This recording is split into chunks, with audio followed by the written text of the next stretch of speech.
I think coming into Duke, I viewed leadership as something defined by titles and reserved for those who held them. And now I don't think that leadership requires a position, just caring about people and what they're going through and doing what you can to help out. I really do think there is an element of love in leadership that's often overlooked. I'm Anastasia Crowley, and I'm a recipient of the Terry Sanford Leadership Award. Ready to fight poverty. Kalawa, women of victory. Last summer, I worked with the Women's Microfinance Initiative in Bioba, Uganda, which is a rural village in the eastern part of the country. The women in the village are engaged in a variety of businesses, farming, sewing, cooking, and oftentimes they just need a little bit of cash to get their ideas off the ground. These women are extraordinarily talented, especially the ones who are sewing and tailoring. Many women have their own stalls in the village where they can sell their products, and many actually travel to go to the village wherever the market is that day to reach more customers to sell their goods. So my main responsibility as an intern was conducting an evaluation of the loan program, and I noticed a sizable difference in the default rates between our first-time borrowers and even those who had just been in the program for a year. And so to me, this seemed to suggest a steep learning curve, especially since so many of our first-time borrowers were very young, a lot of them 18, which is when they become eligible. And I started talking to many of our borrowers at their shops, and I realized that even though many girls work with their parents on their businesses from a very young age, a lot of them weren't actually learning the business skills necessary to successfully open their own when the time came. So I began working with the local program coordinators to address the problem on two fronts.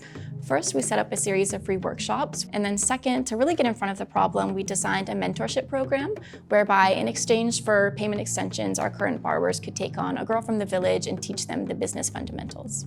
I think the mentorship component was especially important for us because the program as it existed, many of these young women, when they first came into it, were feeling overwhelmed, like they had to figure everything out on their own in that first year with no support.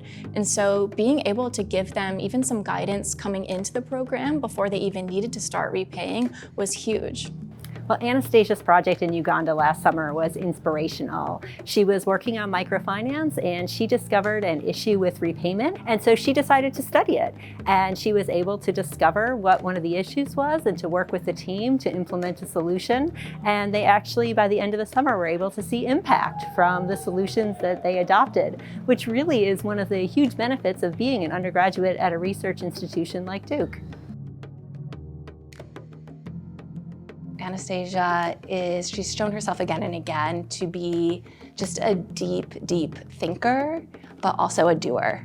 So even though she just thinks so carefully about moral issues and equity issues, she doesn't let it deter her from doing hard work. I think oftentimes we view leaders as people who speak and collaborate only to the extent that they delegate, and I think this was definitely my understanding of leadership coming into Duke. Maybe why I didn't necessarily consider myself a leader, and maybe still don't, but I do think that listening and observing is a practice in leadership, and I think that it's especially important to be engaged in that kind of practice when you're doing public service about other people.